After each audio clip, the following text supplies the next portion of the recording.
चांगलं आहे की मग सांगा 5.43 हे तास मिनिट सेकंदात रूपांतर करा.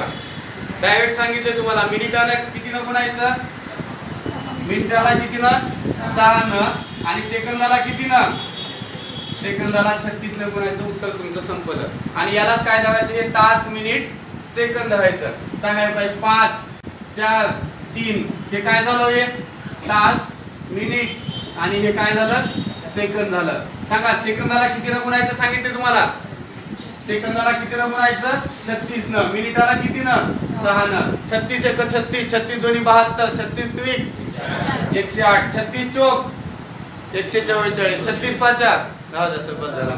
36 त्रिक किती 108. सांगा 6 चौक 24 आणि 5 ला 5. इथं सांगितले तुम्हाला 60 च्या जर पुढे गेलं तर 60 जेवढे बाहेर निघतात तेवढे काढा.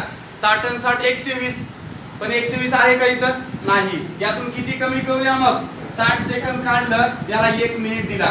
सांगा मग 60 काढलं राहिले किती, 10 मधून 6 गेले 4, 24 आणि 1 25 आणि इथे किती. मग उत्तर काय आहे तुमचं 5 तास 25 मिनिट आणि किती सेकंद 48 सेकंद. आहे का ऑप्शन मध्ये, ऑप्शन नंबर 3 तुमचं उत्तर. काय अवघड आहे का, काहीच अवघड नाही. आणि जर त्रैमासिक अशी काढत बसला तर 1-1.5 मिनिट वेळ जाते, पण ते सुद्धा अवघड नाही. घ्या जवळ लिहून